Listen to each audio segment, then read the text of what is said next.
A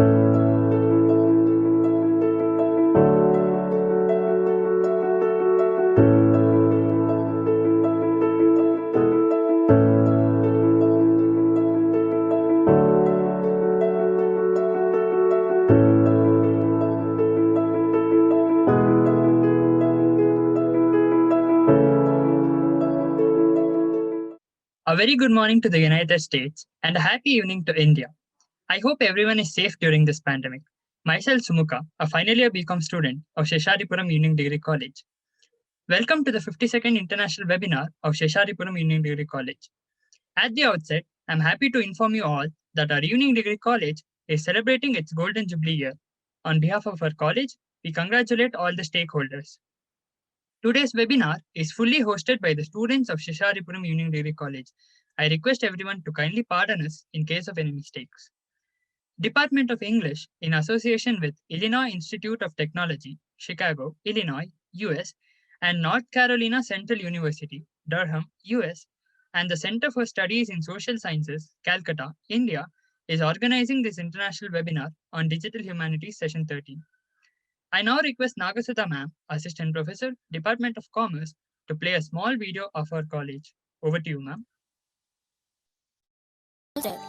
Proving this statement true, it all began in 1980 when two women educational enthusiasts took up a noble initiative.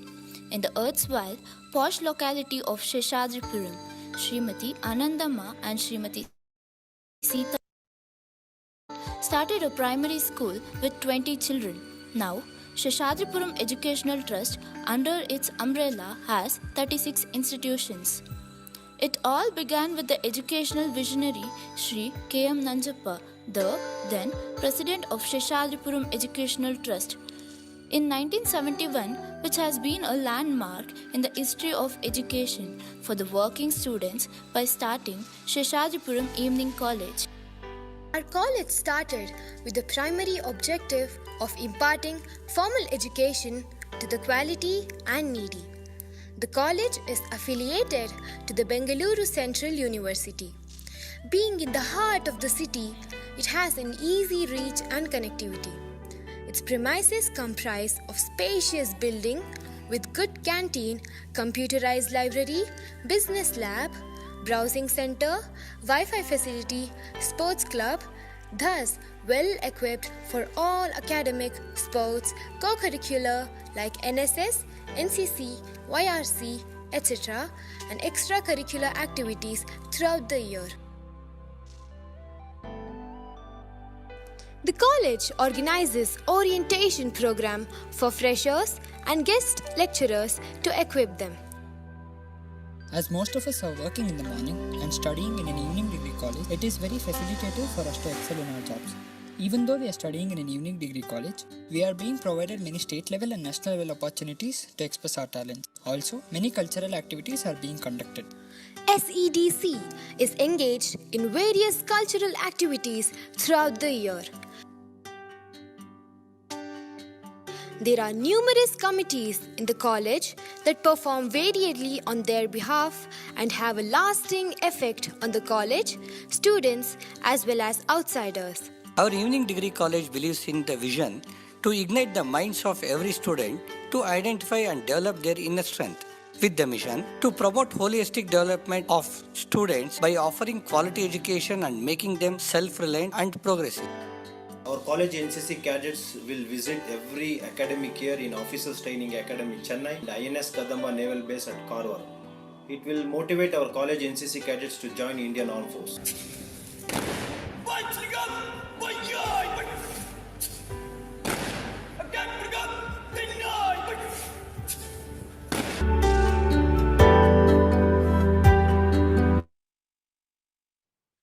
Thank you, sir. I now request Prerana of third year BCom to welcome and introduce all the dignitaries to this international webinar. Over to you, Prerana. Thank you, Simka. Happy evening to India and a very happy morning to United States. I take this opportunity to welcome you all for this 52nd international webinar of our college. At the outset, I would like to thank all the office bearers of this great institution and welcome all of them. Now, I would like to introduce and welcome today's first theme speaker, Dr. Carly A. Kocurek, Associate Professor of Digital Humanities and Media Studies, Director of Graduate Programs, Department of Humanities, Illinois Institute of Technology, Chicago, Illinois, US. Carling is an Associate Professor of Digital Humanities and Media Studies and Director of the Graduate Program in Technology and Humanities at the Illinois Institute of Technology. She holds a PhD in American Studies from the University of Texas in Austin and researches the cultural history of video games in the United States. She is the author of 2 books, Coin-Operated Americans, Rebooting Boyhood at the Video Game Arcade, and Brenda Laurel, Pioneering Games for Girls. She is currently pursuing a National Science Foundation-funded study of the games for girls movement in the US video game industry during the 1990s. Her articles have appeared in journals such as Game Studies, Technical Communication Quarterly, Visual Studies, Velvet Light Track, and other journals.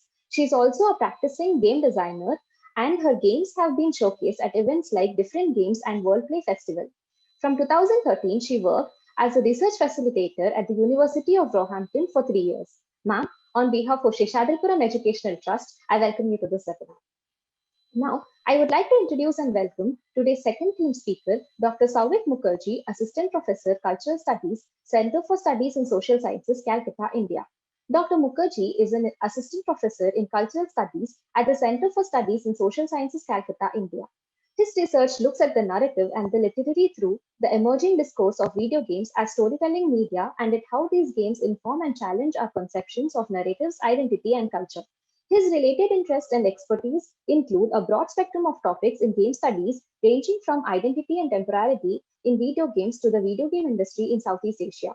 Currently, he is researching on video games related to postcolonial studies and separately also how certain ancient Indian board games contribute to the understanding of gameplay.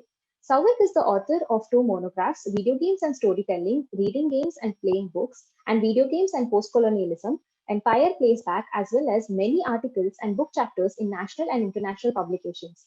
He has been named as the DIGRA Distinguished Scholar in 2019. He is also an affiliated senior research fellow at the Center of Excellence Game Studies at the University of Tampere. He has also done administrative tasks at several scholarly societies, including Japanese Association for Digital Humanities, Japan. Sir, on behalf of Seshadripuram Educational Trust, I welcome you to this webinar. Now, I would like to introduce and welcome today's third theme speaker, Dr. Lenora Helm, Hammonds, Associate Professor, Jazz Studies Director, Vocal Jazz Ensemble, North Carolina Central University, Durham, US. Chicago, a native former US Jazz Ambassador and Fulbright Senior Music Specialist, Lenora Hammonds is a tenured Associate Professor in the Department of Music and Jazz Studies program at the North Carolina Central University. She teaches undergraduate and graduate courses in vocal jazz performance, ear training and songwriting, directs the NCCU Vocal Jazz Ensemble, and has authored a number of academic and student initiatives, including the planning, designing, and coordination of an NEE sponsored teaching artist certificate program. Her academic award highlights include the highest faculty honor, the 2021 UNC Board of Governors Award for Excellence in Teaching. Musically known as Lenora Helm, as a vocal musician, composer, arranger, former US Jazz Ambassador. Her brief highlights include Jazz Composer Awards from CMA, Doris Duke's New Jazz Works, a McDowell Colonial Composer Fellowship, and scoring music for ESPN Black History Month ads. Her newest project and 7th release are titled For the Love of Big Band and features for her newly formed ensemble, the Tribe Jazz Orchestra. Currently, Associate Professor at NCCU, she holds a BM in Film Scoring, Berklee College of Music, a MM Jazz Performance, East Carolina University, and a doctoral candidate for a Doctor of Musical Arts, Boston University. Ma'am, on behalf of Seshadripuram Educational Trust, I welcome you to this webinar. It is my proud privilege to introduce and welcome one more distinguished person who is presiding in this webinar, Shri W.D. Ashok Sir, Honorary Trustee, Seshadripuram Educational Trust, Bengaluru, India. Sir holds a master's degree in pharmacy specialized in the field of total parenteral nutrition. He served at the famous Al-Adil Hospital, Kuwait for over 13 years. He is an honorary trustee of Seshadripuram Educational Trust. Sir is the backbone for all the events conducted in our Evening Degree College. Sir, on behalf of Seshadripuram Evening Degree College, I welcome and request you to preside over this webinar. I would also like to welcome our beloved principal, Professor N.S. Sathya Sir, who is the man of perfection and a guiding force for organizing 51 international webinars conducted so far. On behalf of our English department, I welcome you, sir. I welcome all the office bearers and trustees of Seshadripuram Educational Trust and all the principals of our sister institutions, other heads of the institutions, conveners, volunteers, and all participants who have registered across the globe. Now, I welcome Dharappa Konur sir, Program Coordinator, and Rajat PS sir, IQAC Coordinator. And finally, I welcome our own teaching and administrative staff to this webinar. Thank you. Thank you, Prerna. May I now request our first theme speaker, Dr. Carly A. Kocurek, Associate Professor at the Illinois Institute of Technology, Chicago, Illinois, US, to enlighten us on the topic, Why Video Games Are a History Problem. Over to you, ma'am. All right, just a second, because I'm always very slow to get these correct. There we go. So I thank you all so much for having me. This is worth getting up early on a Saturday for. So I wanted to talk a little bit about why video games are a historical problem, because I really come at them from a historian. And just as a little context, and I think this is clear from my bio, like I really look at games in a US context. It's not because I'm not interested in games in other places. It's because I'm interested in the way that games kind of feed into how the United States thinks about itself, and also kind of our ideas of nation and of kind of citizenship in the US. So that's kind of where I'm coming from. So I'm not going to necessarily be talking about the context you're all in, but hopefully some of the ideas here are things that you can use to start thinking about similar issues, or even to kind of think about some of the games you may be interacting with from the US, since that increasingly is one of our major exports. So why are video games a history problem? So just in case you're not someone that already takes games very seriously like I do, here's some numbers, right? So in the US alone, over 241,000 people work in the video game industry. And these are roles that go from, you know, things that are maybe obvious to you, like things like designing the games, coding the games, doing the art and audio for games, to things that are less obvious, right? So people who do the marketing and advertising, people that work in administrative roles, etc. All of those people work in the games industry. Additionally, there are 2.5 billion people who play games globally. So about a third of the people in the world play video games. And then globally also, we're thinking about the value of the industry is around 175 billion US dollars. So this is a huge business that involves a lot of people, both as workers and as consumers, right? On this photo here, which I'm fond of, is from the Game Developers Conference in 2015, which is a few years ago now. And this is the largest international conference of game developers in the world. So those numbers are great, right? But the reason I care about games is not because of those numbers, right? It's because video games, they're not just a business, they're a major cultural form. They're a way we tell stories, they're a way we experience things, they're a way we share, and they're a way that we create. I am really fond of this line. This is, if you ever go to the Regional Popular Culture Association conference for the Southwest in the US, they've used this slogan for decades now. And it's that if it's not popular, it's not culture, right? And I love this because it's a reminder that we need to be looking not just at things that we think are good or that we think are interesting for our own reasons, but we also need to pay attention to things that are happening at large scale. And video games are absolutely part of this. So when we think about culture today, we should absolutely be thinking about video games. So another kind of like fundamental premise of my work is that historical processes aren't inevitable or natural. So if you talk to anyone that's a historian, right, there's reasons things happen, and those they're not given, right? Like there's no like, of course that's what happens. And you'll often see this when you look at moments in history where things could have gone one or two ways and something happened, right? A letter was delivered late, someone got lucky or unlucky, somebody gambled and lost or won. Those are moments where history pivots, right? But history also pivots through tons of tiny actions that are taken day by day, and those get a little less easy to see.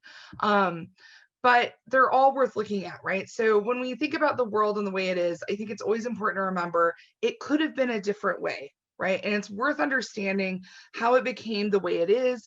And often the way it is just something that we accept. We're just like, yeah, that's how things are. But what if they weren't, right? And so that's kind of the underlying approach for me in terms of both why I care about popular culture and also kind of why I think history is so important to look at. More specifically, I tend to look at what's often called recent history, right? It's things that happened in the last 40 years. So my current project, for example, is looking at things from like the mid 1990s, which is during my own lifetime. It's during my own childhood. And it's not that long ago in some ways, right? But it's important to think about history across. And I have a few different reasons for that. And I'm going to give a couple kind of contextual reasons, and then I'll go from there. So this is a book on doing recent history. It's a methodological work that really looks at the specific challenges of studying the recent past, right? And the editors of that book in the introduction, the editors are Renee Romano and Claire Potter, both fantastic historians working in the US. But they talk about like why study the recent past, right? And I think this is the most compelling reason. They give several, but this is the one that I really resonate with. Our work, moreover, has the potential to complicate political or cultural discourses about urgent issues that might otherwise lack sufficient historical context or understanding, right? So I think when we only look at the distant past or the more distant past, sometimes we miss the immediate precedent for what we're actually dealing with in the moment, right? And so I'm really interested in kind of like, why are things the way they are right now? And the best way to, I think, to get to that is to think, of course, about what's happening right now, but also think about what's happening 5 years ago, 10 years ago, 20 years ago, because those are moments that are really feeding into the way we're experiencing the world at this moment.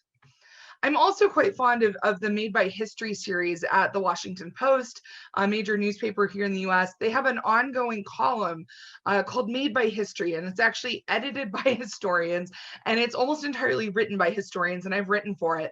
And it has like a pretty specific charge, right? And this is one of the lines kind of summarizing that. In an era seemingly defined by the word unprecedented, it's easy to feel like political, technological, and social revolutions have severed our link to history. But revolutions are as much a product of the past as a break with it.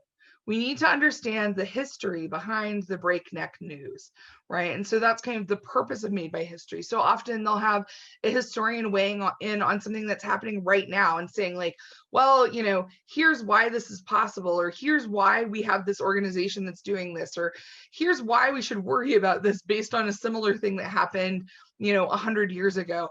And so it's a really different way of thinking about the news, but it's also a really valuable way, I think, to think about the present too.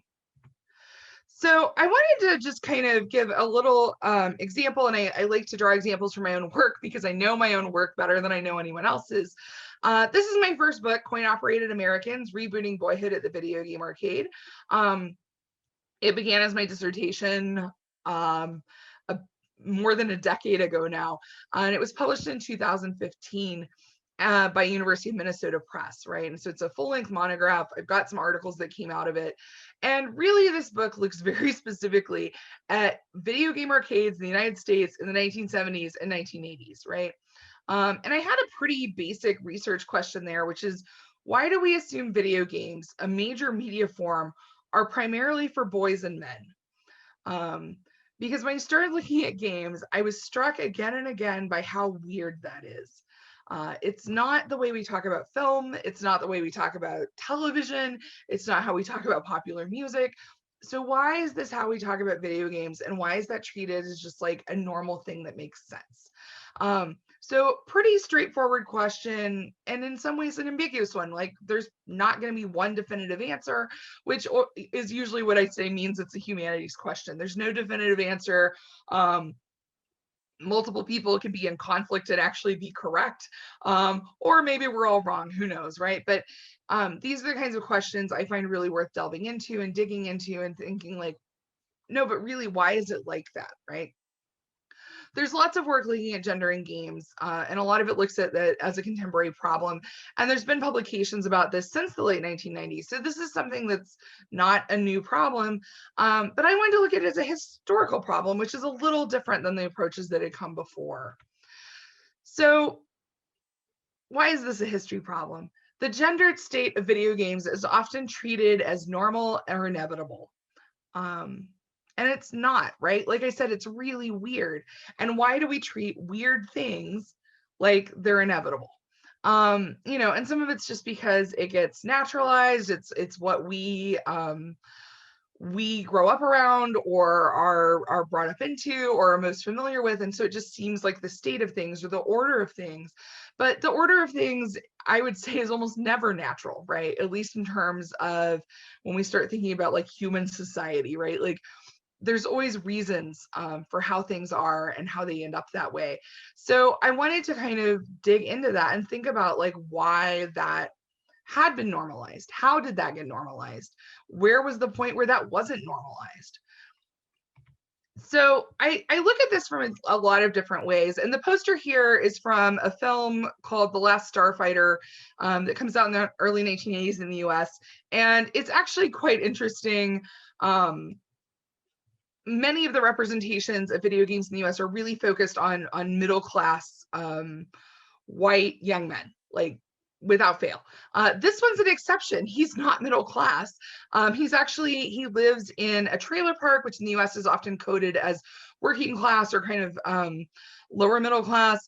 And he's not going to college because he didn't get a scholarship or something like this. And he gets really into playing this video game that has shown up mysteriously at the trailer park where he lives. And he's just desperate for like a bigger life, like a different life. And so he gets really good at this game. And it turns out it's like secret recruiting for aliens that need him to be a starfighter to save the universe, right? And so it becomes very fantastical and dramatic.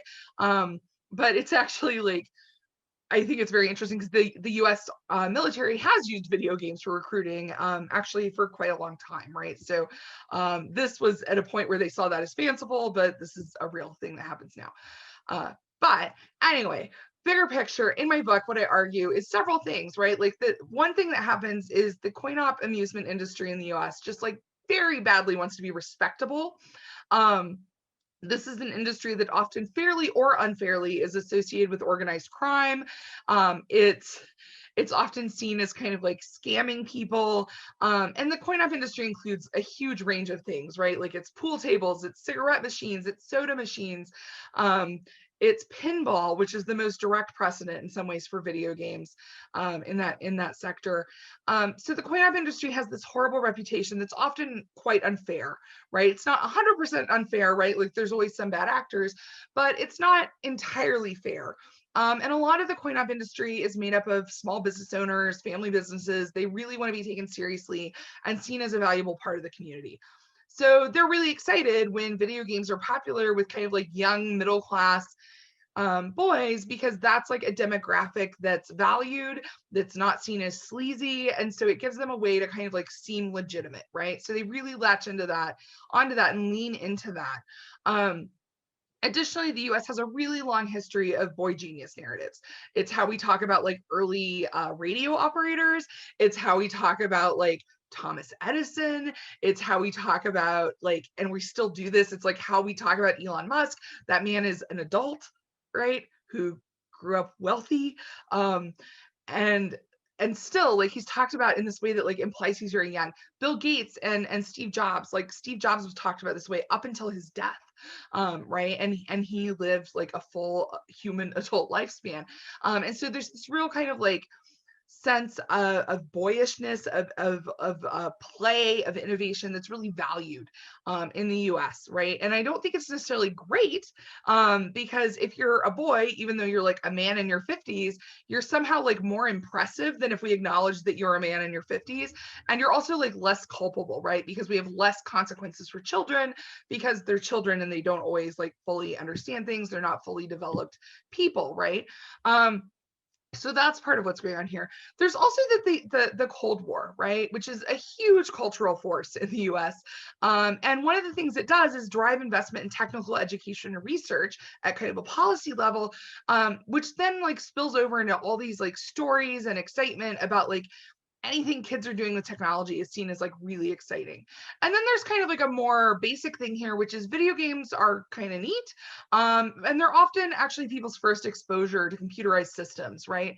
So computers aren't super common in the US until a couple decades later. So in the early 1970s, you know, playing a computer game or a video game for a quarter at like your local bowling alley or something was really exciting. And so the games are really interesting. They have a kind of mystique.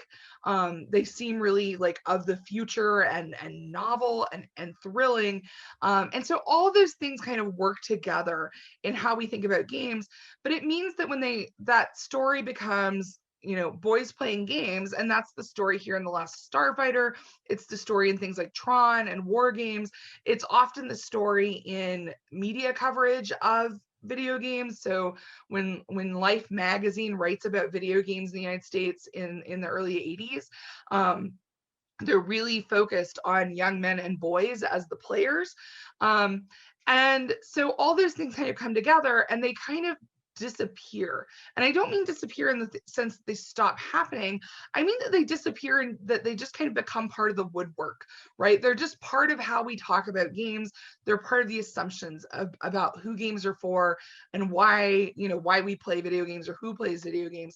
And all those work together to create a perception of who video games are for.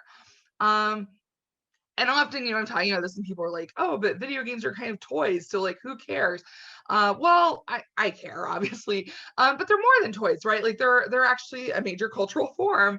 They're a major industry. And so they're actually important, right? Like they're worth thinking about. And in particular, right, this book is really looking at kind of lack of diversity in terms of gender, but I would say racial diversity in the US remains a profound problem. Some of the data, for example, for the games industry suggests that only about 3% of the workforce is Black, which is really gross underrepresentation in the industry, right? And I think there's some amazing leadership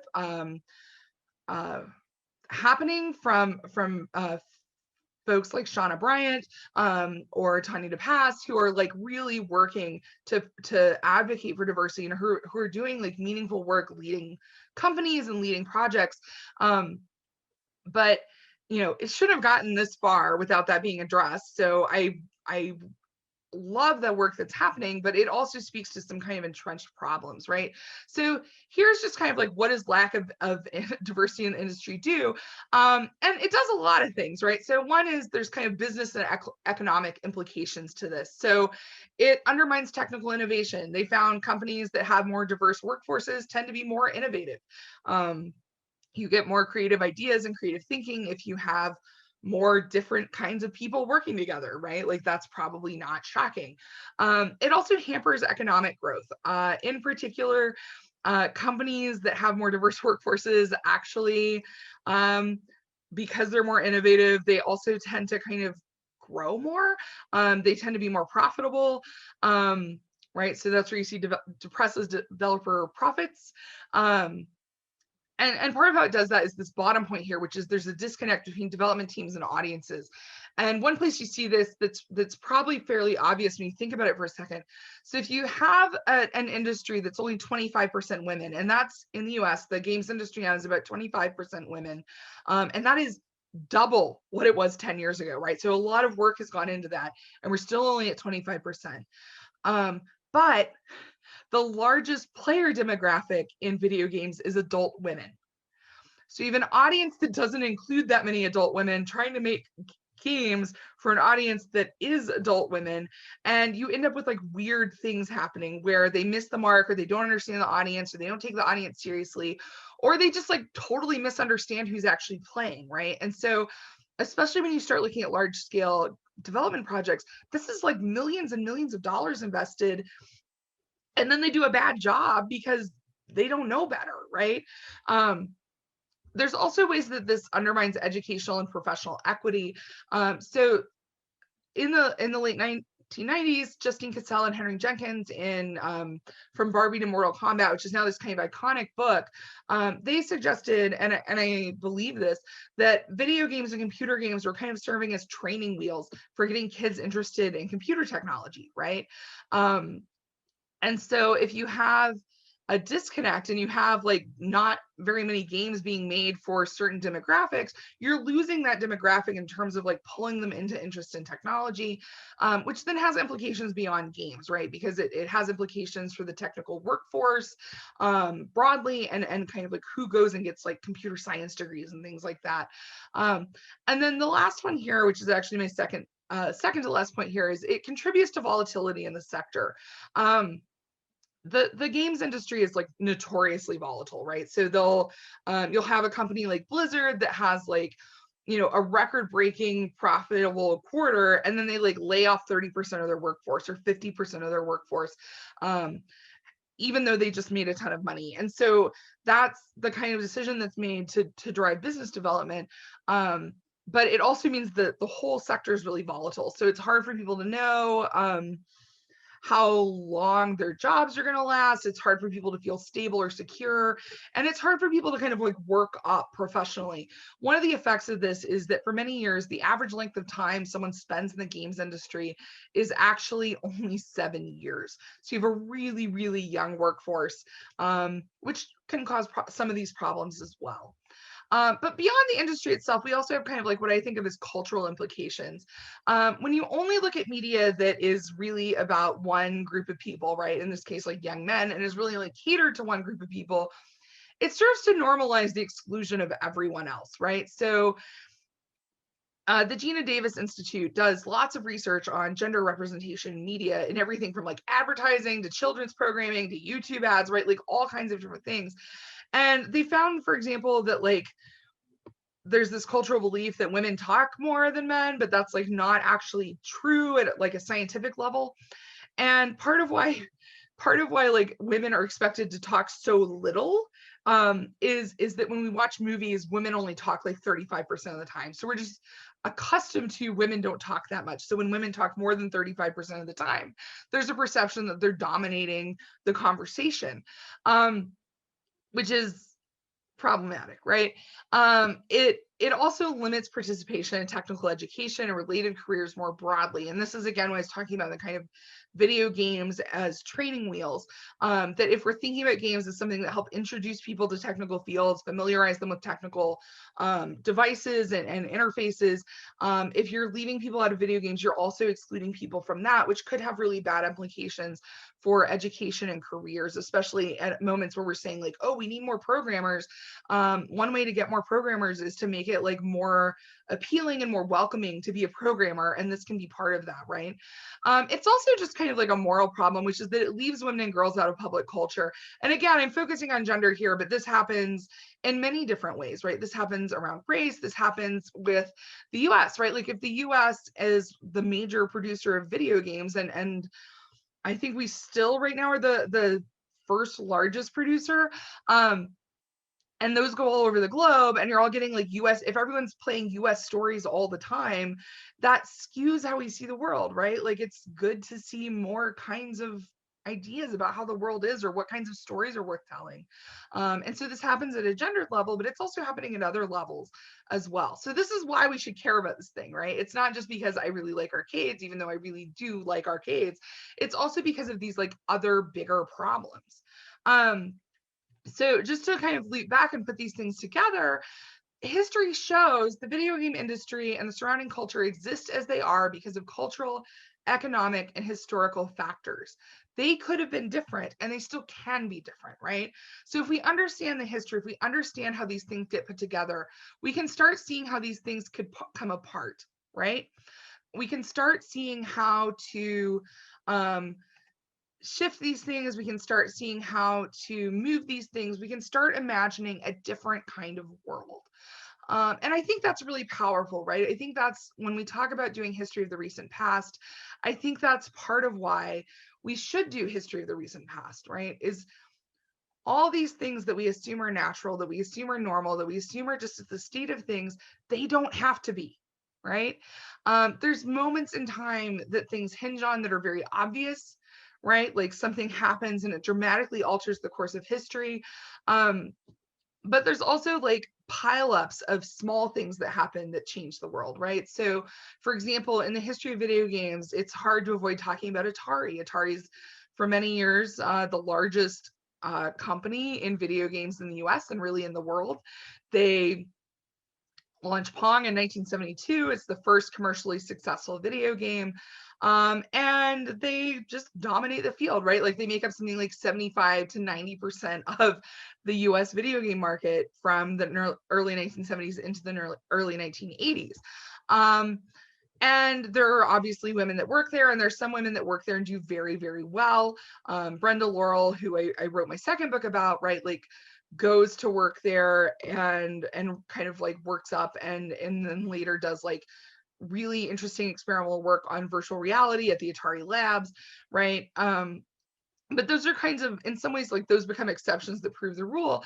There's many, many, many women that work at Atari. There's a lot of women that work at Atari and leave the games industry entirely after a year or two and never come back, right? And that's true for like Donna Bailey, who's one of the designers of Centipede, who actually becomes a rhetoric professor, which I love.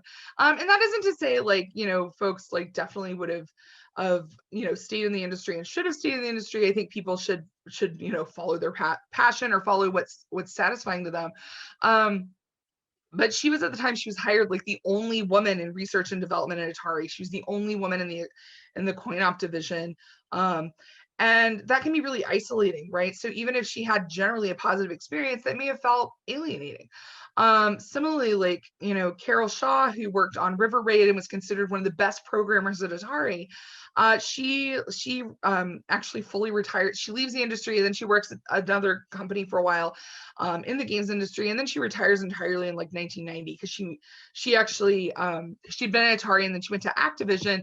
Activision is founded partially because Atari designers are like, well, why don't we make any money when the games make lots of money? Seems unfair. And so Activision was founded basically on this idea that people deserved royalties. And so when River Raid did well, like Carol Shaw did really, really well, right? Oops, sorry. And so there's different ways people move through the industry, but again, like these are all moments where there's women doing really interesting work in the industry, and most of the stories are about how they left. And so that's a shame, right? Like that's a loss. What does the industry look like if all those women stay in? What does the industry look like if we actually like pay attention to the fact that the top selling games of all time for many years, the first one is Myst. If you haven't played Myst, I recommend it. It's available on Good Old Games now. It's also available for like iPhone, iPad. And it's a beautiful game, right? And you might actually be able to play it in the Internet Archive now too. But it's released on CD-ROM. It does extraordinarily well. It's so popular when it comes out in 1992, I believe. But it's so popular, it's actually the killer app for the CD-ROM drive, that people go buy new devices just so they can play Myst. People are so excited about Myst. And that's not, when we think of computer games or video games and we think about like what's the most important kind of game, or what's like the kind of game that makes the most money, people often assume much more violent games. They assume games that like require a lot more sophisticated equipment. But in fact, for many years it was Myst. And when Myst is displaced, it's displaced by The Sims. So again, like games that aren't what people assume when they really think about video games in the abstract sometimes, right? Like, so video games could be different. What if we were like, oh, the things that really do well are like quirky, like things that are easy to pick up and where you get to explore. Like that's a different industry than the one we have. And we can see a lot of these changes happening, right? Like there's a growing interest in narrative and experimentation in games that kind of almost feel like novels or feel a bit uncanny. This is actually a still from Kentucky Route Zero, which is a really kind of wonderful, surreal game that I would class into that, right? It's really about the story and how strange the world is, and it doesn't like, you don't have to be like really fast at things or really good at things. It's just asking you to kind of wander. So, all right. So the purpose of history is to unsettle, right? And this is like a really important point, that if you study history and it makes you feel like really great about things, you're probably not actually studying history, right? Like history is actually really uncomfortable. And doing serious historical work almost always will make you very uncomfortable. So the purpose of history is to unsettle.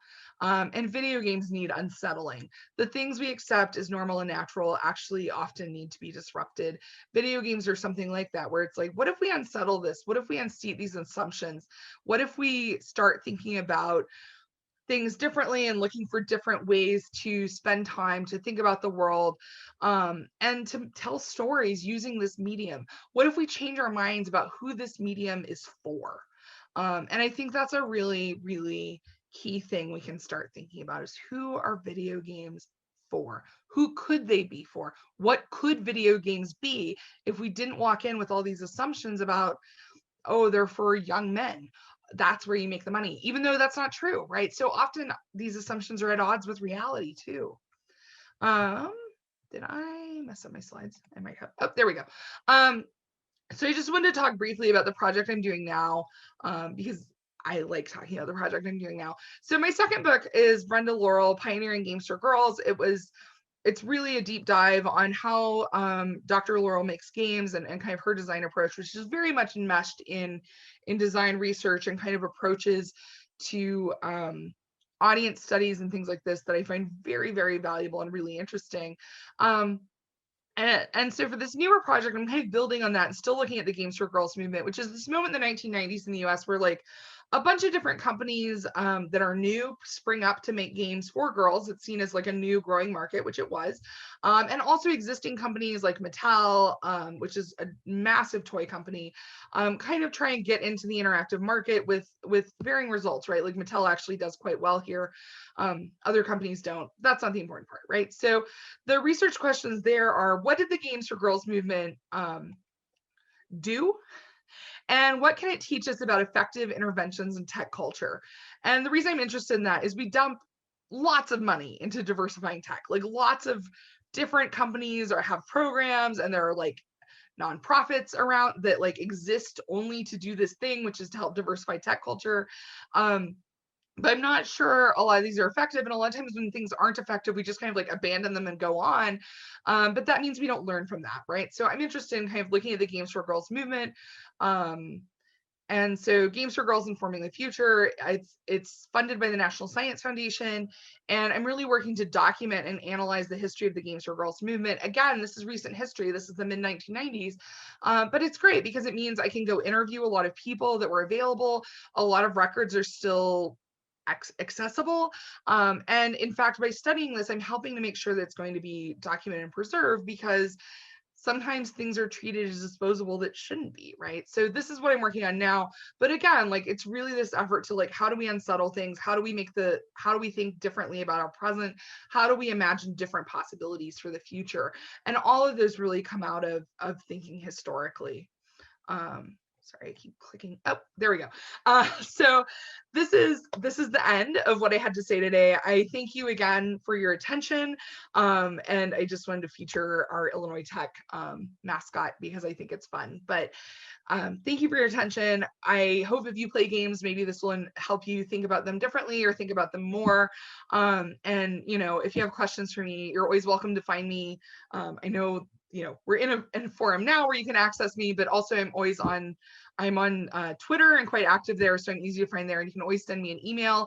If I do not get back to your email, it actually just means I'm overwhelmed with email. So always feel free to email me again. So if you send me a message and I don't get back to you, feel free to just reply and be like, hey, you didn't get back to me. And I'll be like, oh, sorry. And then I'll write back. But I'm always happy to talk about my work and help support others in doing this work. So thank you. Thank you very much, ma'am, for your insightful theme address.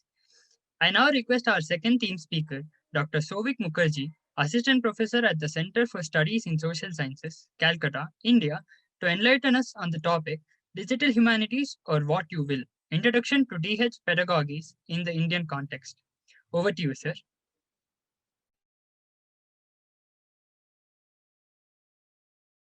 Mute. I hope I'm audible now. So I'm actually really, really grateful to have been grateful and honored to be part of this series.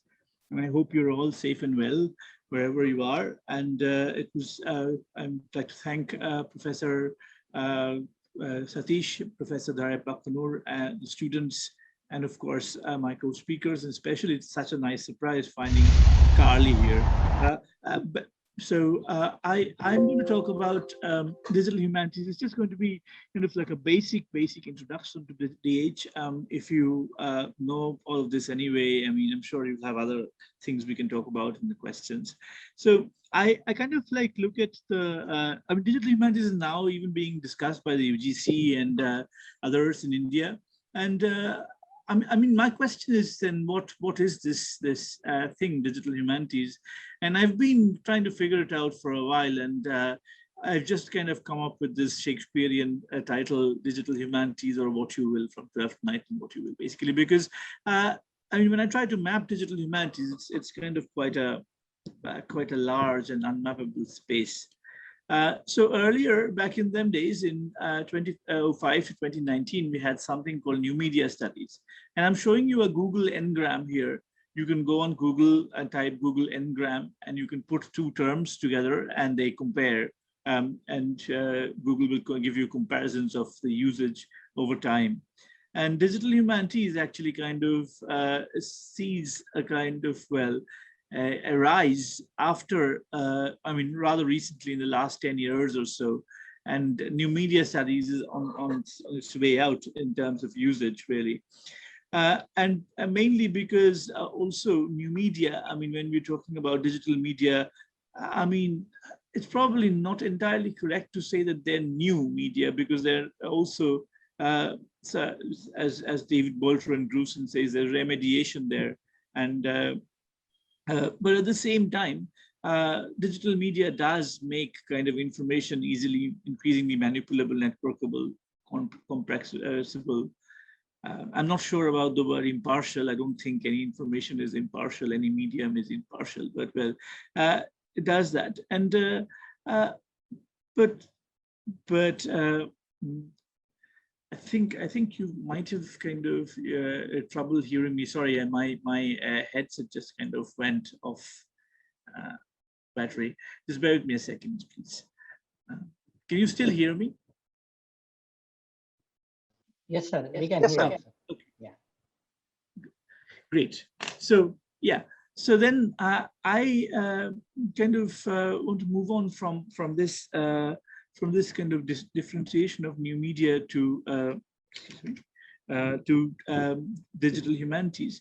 And digital humanities is basically something that's been defined by Susan Schreibman, Ray Siemens, and Unsworth as digital technology that uses information technology to illuminate the human record.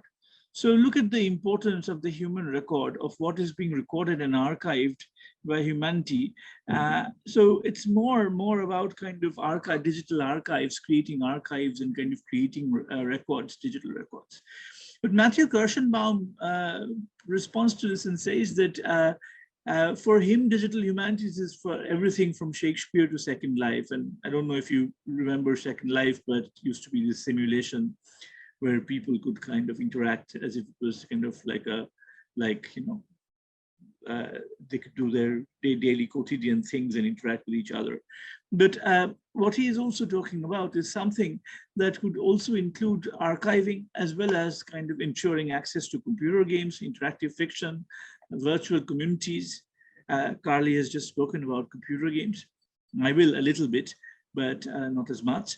And also, there are some people who are less convinced about this ambiguity about leaving the digital humanities in such a broad church.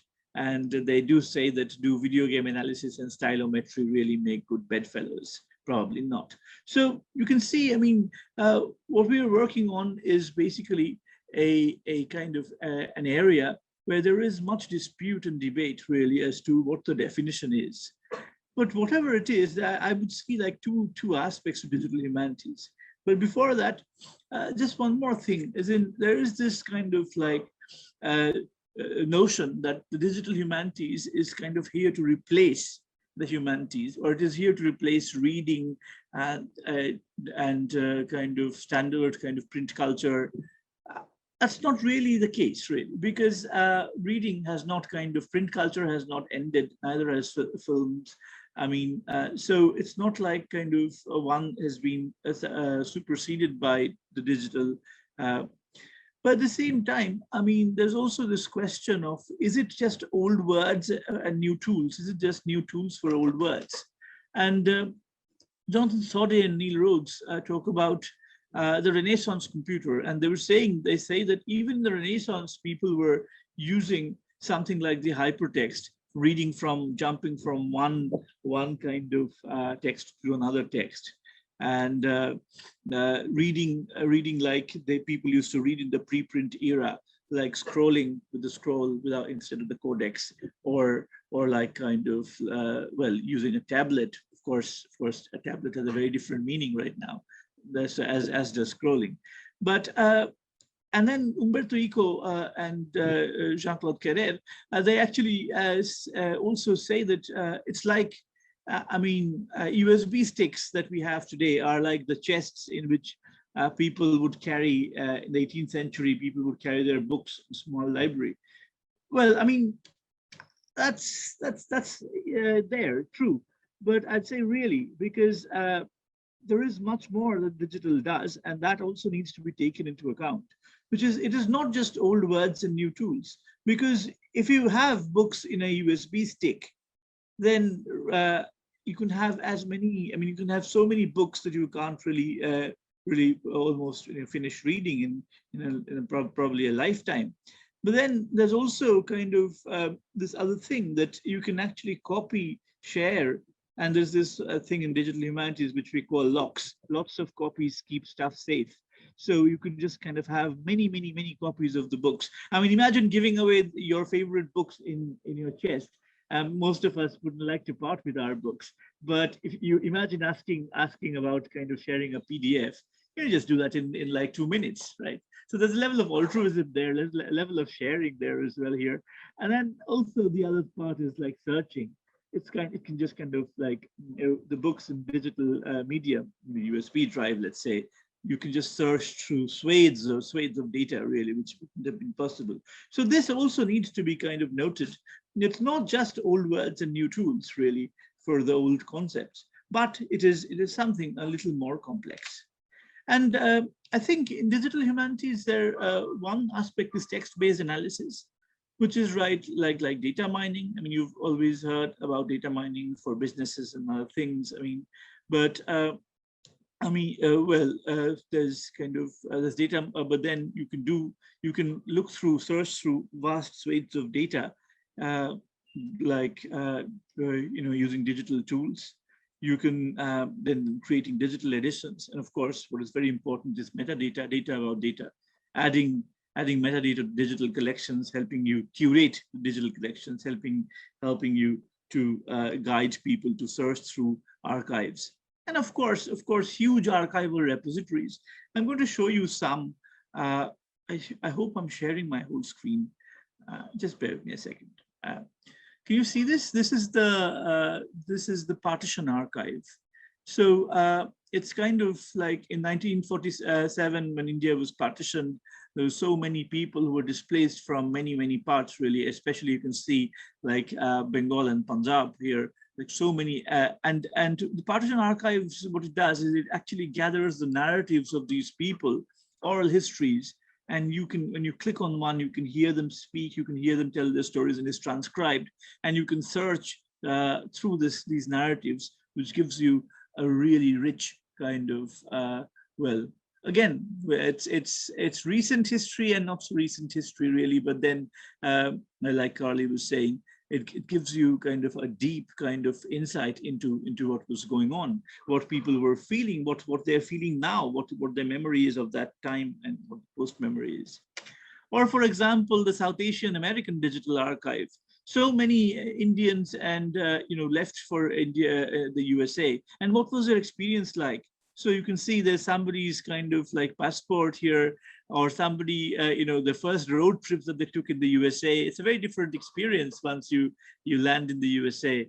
and it's a very different culture really, and what the experience is. So this is again a digital, lovely digital document.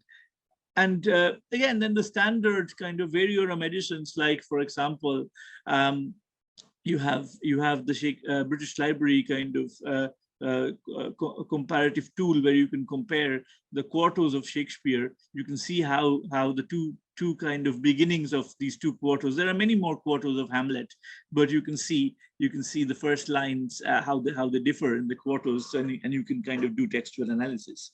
So that's there.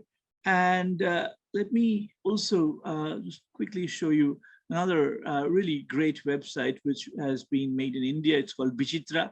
It is the online variorum, similar to the one that I showed you about of Shakespeare, for Rabindranath Tagore's works. And there are 47,520 scanned pages of Tagore's manuscripts, and you can compare the versions together. And there's also in English transcripts, as well as, of course, the Bengali original. So this is, as far as I know, one of the biggest kind of digital humanities projects in India. So moving on, there's also another kind of aspect of digital humanities, which is digital cultures. But before that, sorry, I think I need to say one more thing before I move into talk about digital cultures, really. And that is about kind of, I did speak about data mining, and I'm just going to kind of show you a quick example, something that, we can all do really. So I've got like here, as you can see, I've got here the entire text of Joseph Conrad's novel, Heart of Darkness. And I'm just going to paste it in here and do a Wordle, basically a word cloud. So what it does is basically it reads through the entire swathe of this text, and it mines through the data, and it finds out the words that are used most, really. So again, Kurtz obviously is one of the major characters. Those of you who are, this is an English department, I know, so you're probably familiar with Heart of Darkness. So Kurtz, white, river, these are all man, station, these are all, again, black.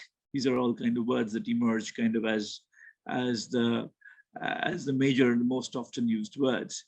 Now, what you do with such data and such analysis is really up to you. But I'm just kind of showing you what DH does, like traditional DH data mining. But then also there's this other aspect, which is what is more interesting for me. Also, this is about digital cultures. And and digital cultures, of course, has a lot to do with, I mean, you're familiar with kind of social media studies and software studies, platform studies.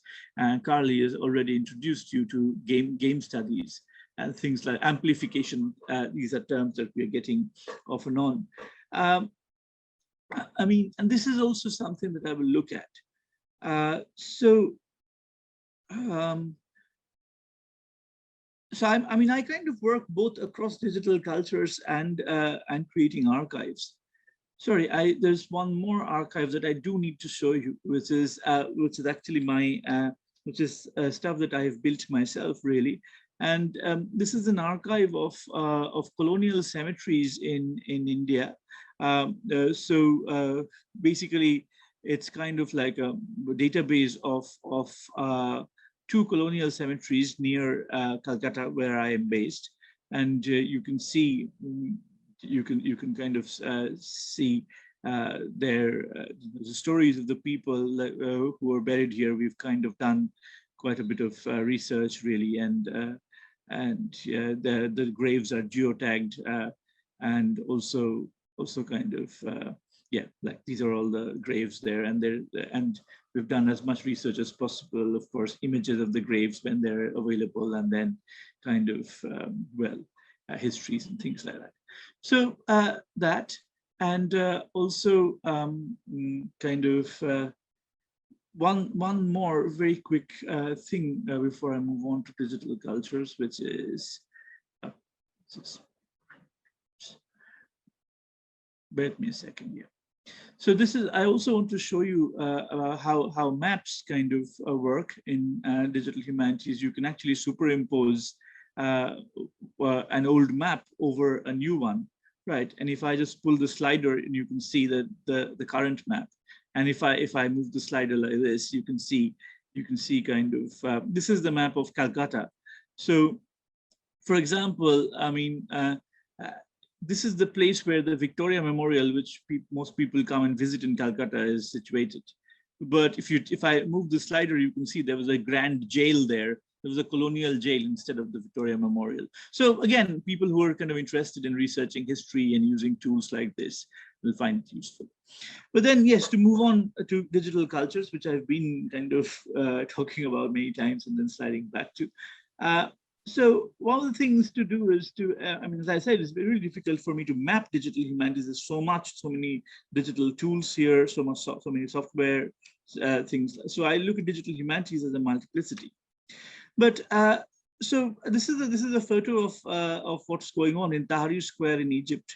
And many of you might still remember that there was during the Arab Spring, there was a lot of digital activity. Really, many protesters protested on Twitter and Facebook and other social media. And finally, I mean, this is kind of considered to be one of the major watershed events, political events, which had the digital being involved. So how do you analyze this in terms of kind of how do you analyze this? How do you analyze the impact of the social media? I mean, even today we are having like so many hashtags on Twitter and all these other Instagram, things like that. For example, here you have this is the Twitter analysis, and you can see how many times the tweet was tweeted and then it was retweeted, and what the major terms are, like Libya, Mubarak, Egypt workers, Cairo, so on, free Egypt. So it gives you an idea of what is going on in the conversation of the people, really, and it allows you to kind of look through a vast kind of set of information and kind of analyze it. And then to come to game studies, I think Carly already said that there have been, she mentioned Myst, and those of you who have played Myst or any game like Myst will realize that video games are not just like PUBG. I mean, whenever we talk about video games in India, we talk about PUBG, and there's all these controversies around PUBG. But it's not just about kind of games such as that, but even any game which is a fighting game also. These games have a level of storytelling about involved in them, and these are like works by Janet Murray, Barry Atkins, and Clara Fernandez Vara, and myself, where many people like talking about games being storytelling media. They tell stories in interesting and different ways. They allow you to tell stories which are multiple stories, really. And I'm going to give you some axioms of video game studies that I've made up, which is that some video games tell stories. I still don't believe that Tetris tells stories, really, but I think that many video games, like, well, many of you have played Max Payne or Grand Theft Auto, or even PUBG, or even other kind of like games on the mobile, which have a storytelling feel about them. And these stories are different. When we read them, we also write them. We're actually kind of writing the stories into existence in a way, and we are playing them at the same time. So there's all these things going on.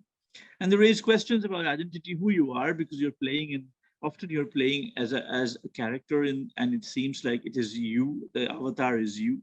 And also about telos, about endings, about involvement, virtuality, and so on and so forth. And then traditional humanities struggles to analyze them. Like again, Carly said, she gave you the numbers. Video games are here to stay.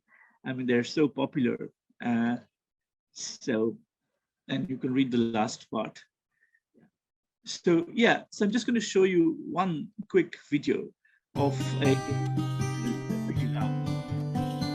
game called Bury Me My Love. It's a game about a Syrian refugee who's trying to go to Europe, and she meets a lot of comes up with hurdles. But the entire game is about her kind of talking to her husband, WhatsApp, and they're telling each other about what is happening. Her husband is being bombed in Syria, in Damascus, being bombed, and this woman has her life saved up, and she's trying to escape to Europe. But they're often lying to each other. They're often not telling each other the truth because they don't want each other to know about the problems each other is having. At the same time, you have so many experiences, which mirror real life exploitation, then kind of like struggle and or success. So she's found a gorgeous green tent that you can see here, or so on, or she's been hit. And this, again, kind of, the game kind of you actually get the option to speak like one of the characters and make decisions on their part. So basically, the stories that you tell in the game are the stories that you decide to tell, the actions that you kind of make, and they actually tell you a lot, really, playing this game about what it would be like if you were to be a refugee. So, yeah. So there's then to move on. Again, there are many tools that are used in digital research and teaching, and I know that we don't have much time here, but I'm just going to give you a list of tools that one could use to do digital research and digital tools that one could use to do research. So this is a really useful site, digitalresearchtools.pbworks.com, and gives you a whole series of tools of what you want to do. Nowadays, many of us are having to make screencasts because we are teaching online. So this is like a whole list of tools that you can get to do screencasts. Some of us are having to go on Moodle and teach maybe for the first time in our lives here. So this is all kind of, I'm just kind of giving you a list. The digital tools are now hugely part of our digital humanities kind of conversations, really. So here are some of those tools, really. So, and this is another example, for example, of if you're using qualitative data analysis, if you're kind of analyzing interviews which are recorded and then you're transcribing them and you want to then kind of get some data out of them, you want to mine the data, you can add metadata or tags to them, and the tags can be statistically analyzed. Because otherwise you wouldn't be able to analyze an interview that's been kind of give statistically. But if you want to kind of there's so many interviews and you're kind of going through them and seeing what is common there, digital tools kind of help you do that. So many of you might be familiar with InVivo or MaxQDA. So just kind of an example. And there are many other tools, and I just put in this because I wanted to insist that when we are dealing with digital texts, we are always dealing with code at the back end. So it's kind of important to remember that the digital tool also has the digital program code kind of at the back end, really. And finally, also digital humanities. I mean, I wanted to also talk about post-colonial digital humanities, which is that there has been much debate regarding digital humanities being very Eurocentric or American-centric or even white, and not kind of and leaving out the kind of voices that are not as much heard outside, kind of, such as in the global South. And this is where I think it is important to look at post-colonial humanities, which is the work of Rupika Risam and others, where this is an approach to uncovering and intervening in the disruptions within the digital record produced by colonialism and neocolonialism. And if we are to look at the archive as something that colonialism is kind of uses to record history, there, as you might be familiar, I'm sure, from Gayatri Spivak or Homi Bhabha's work, that there are all these fissures and kind of gaps in history which are not kind of there in the records of the colonizer. And digital humanities actually allows us to unpick these records and examine them and look at relations that might exist in these gaps, really. So consequently, postcolonial digital humanities explores how we might remake the worlds instantiated in the digital cultural record through politically, ethically, and socially justice-minded approaches to digital knowledge production. And then, as I say, the devil is in the metadata, because when we are creating the metadata that defines the archive, let us also create metadata data about data. That is, let us also describe the data in such ways that disrupts the existing rationale of the archive, the rationale of the archive of the colonized, of kind of the colonizer, really. And let us also look at the data which is not often kind of considered as important. So a long time ago, a friend of mine said digital humanities is like a chainsaw. You kind of drive through the data like in a chainsaw. But I also say that instead of the chainsaw, it's also like a scalpel. And you can, instead of just the big data, do look at the little data, the data that is often not kind of considered, the usual, not the data that doesn't come up in the big words like I showed you in the Wordle. So the unusual and the offbeat. So let us also do digital humanities, post-colonial digital humanities, which is about reading between the archives. So yeah, that's my these are my digital humanities projects, and thank you so much for listening.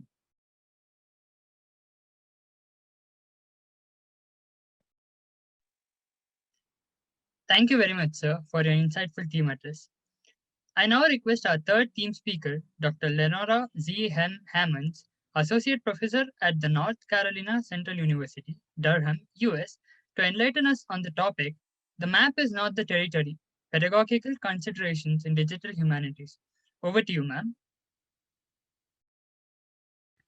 Thank you very much. I really appreciate the opportunity to be here. I'd like to acknowledge my colleagues and note that their work and our work together is something that we hope that you leave today, that it has encouraged you and inspired you and given you a new way to think about some of the information that you are already working with and how you approach the privilege we have when we teach others.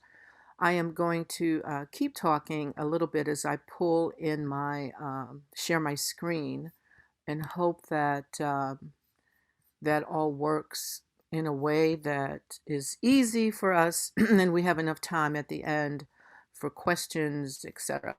So I am now able to, there we are. Okay, let me move to my first.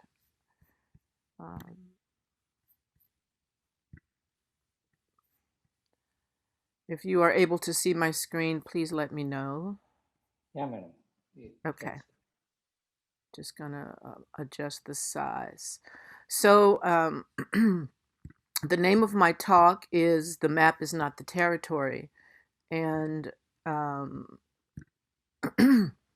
Pedagogical Considerations in Digital Humanities.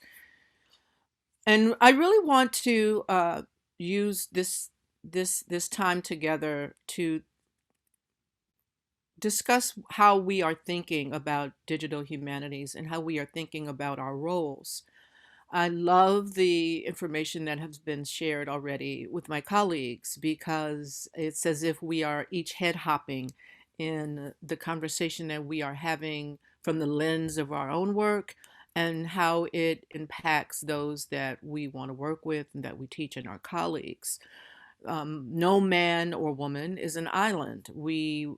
Even though we may be oceans apart in some ways or just a plane ride away, I've been both to Mumbai and I've been born in Chicago. I didn't travel a lot of areas in India, just New Delhi and Mumbai. And actually, at the time that I was in India, it was still called Bombay. So that's been a long time ago. And but we are very close to each other in our efforts to have better lives, to have resources accessible. And now here we are after the global pandemic, or still in the midst of the global pandemic for some regions, having to rethink the way that we are working in our usual territories. For each of us, we have a way we look at what we are doing in our regions, in our territories, but we don't all have the same map. We don't all have the same way that we are doing things logistically. If I give you a map of the subway in New York City, it is just a map of how to get around to the different train stations. It doesn't mean it's a map that is correct in New York City. And it doesn't mean that it's a map that is um, uh, actually longitudinal and latitude. It doesn't show the exact distances of where things are. And it doesn't show you the small, intricate streets and the special shops and restaurants and where people live. And it doesn't show you who is there. So whenever you're looking at a map, it is a truncated version of the whole. Digital humanities gives us an opportunity to connect the information that we are have become accustomed to interacting with. And it also is a 30,000-foot view of the way we have been working. It's the past and the present together. And so in that way that Dr. Kocurek, I hope I'm not butchering your name, has um, talked about how history is important, but it also can be um, a disillusionment of what really is. We have to think about our own lens, the way we look at something, and then the way we are projecting how we look at something into what is the whole. The Map is Not the Territory was was inspired, just that title was inspired by one of my favorite business authors, Seth Godin. And it was the title of a podcast. And I thought, wow, that's an interesting phrase, and the meanings, the very many meanings that can come out of it. My research is in intercultural competence and how it intersects everything. And intercultural competence we'll talk about in a moment, and we'll talk about it from the aspect of many different areas in our whatever field we are engaged in. But also, the most important thing I want us to be thinking about over these next few minutes is who are we being while we are doing our work in digital humanities?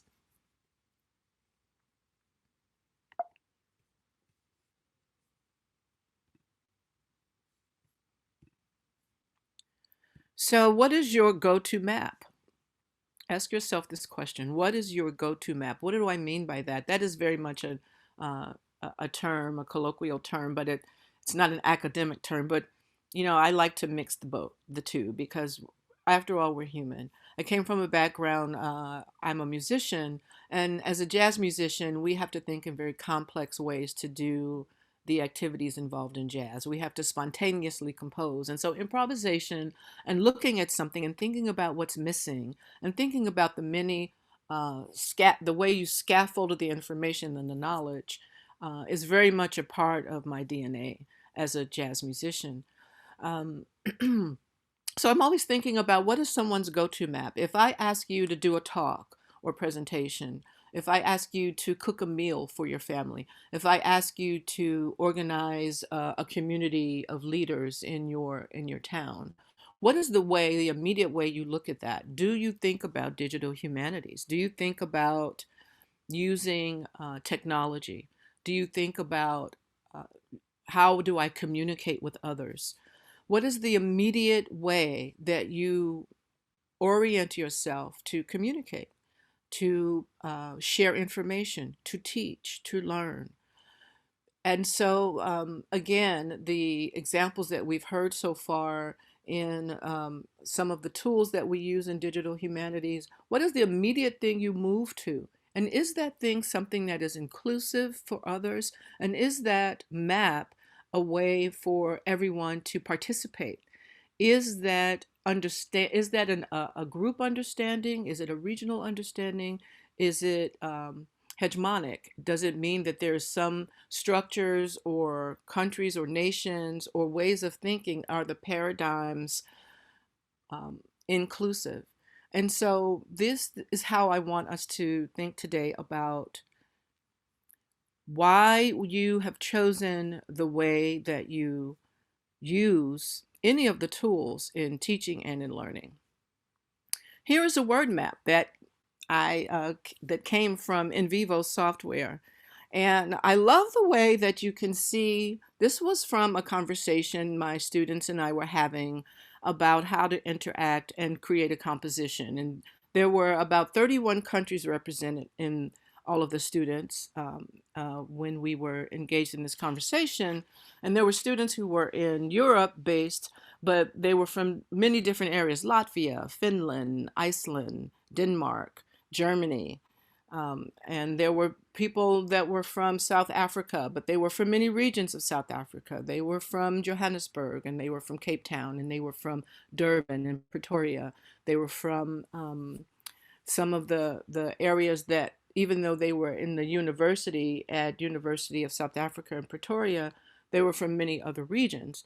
And then my students were in Durham, North Carolina, and we are landlocked. We're in the middle of the state of North Carolina, and North Carolina is in the southeastern region of the United States. But our common language was English.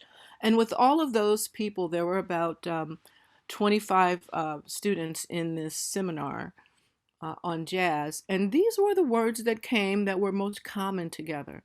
But even though there are some words that are in this outer rim that seem small, they were big to us. When we were talking about the countries, even though this word here, Africa, is very small, it was very much an orientation, a way that those people from that area, from that region, lived their life, and the lens from which they looked at everything we were doing. But here in the middle is the word students, and right above it is know and thinking. And for me, my eyes went to that because I think about people and groups with what are the whole of us thinking.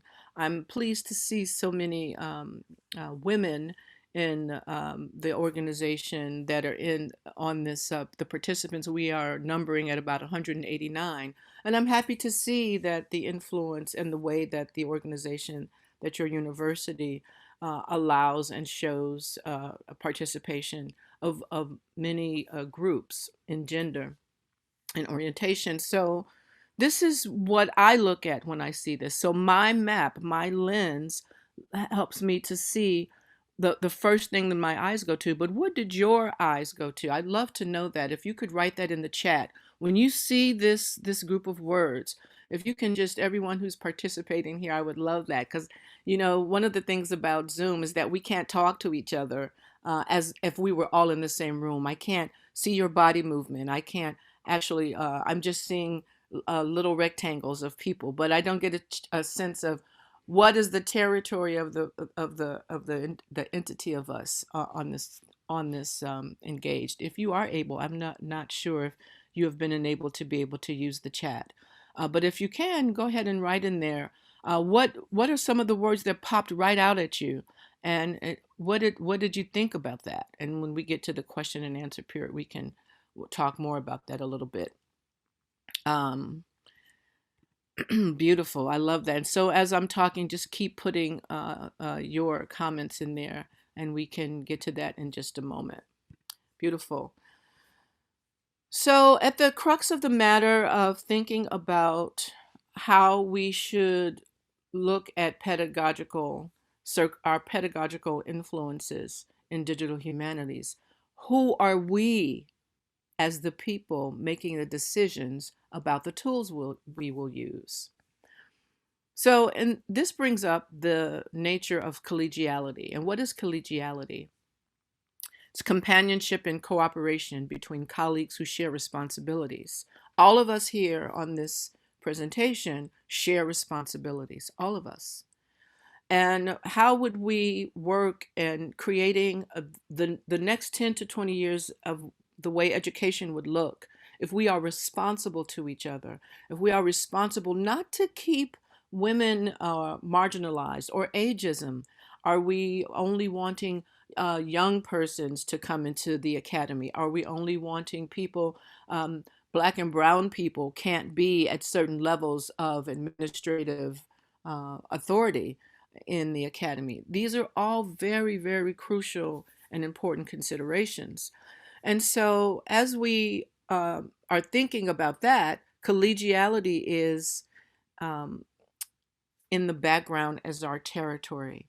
And we want to see how we are choosing our map. Does it include this? And so let me unpack this a little bit. People don't remember everything you say, but they will never forget that smell. And so my grandma used to always say to us, be nice. It's more important to be nice than it is to try to be Miss Such a Much, she would tell us. And in some ways, that's a way that women are orientated to make everyone comfortable, to nurture, to accommodate. But luckily, my father was someone who was very interested in helping me create a map that would allow me to navigate many territories. And in that way, he wanted me to understand that you treat people how you want to be treated. So I took these messages from my home and upbringing to a way that I think about when I talk to my students now. You may choose to exclude people. You may choose to be rude or unkind to people. And you may choose to create tests for your students or assignments for your students or the way you communicate information with your colleagues to have hierarchical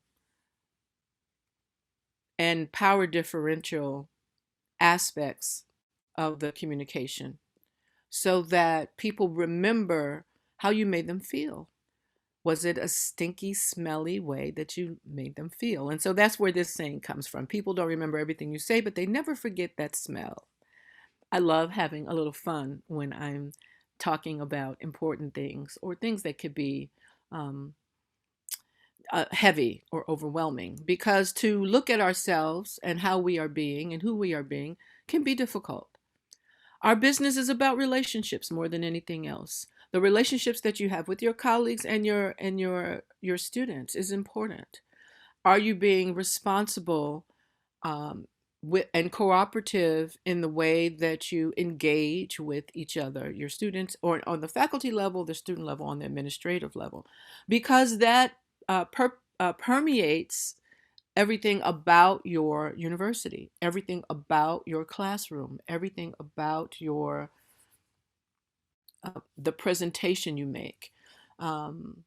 You can't hide that kind of you can't hide that territory. It will be seen for what it is. Every interaction builds or destroys a relationship. Every single one. Every single one. If I'm dismissive to a student or dismissive to a colleague, I have not allowed a relationship to be fostered there.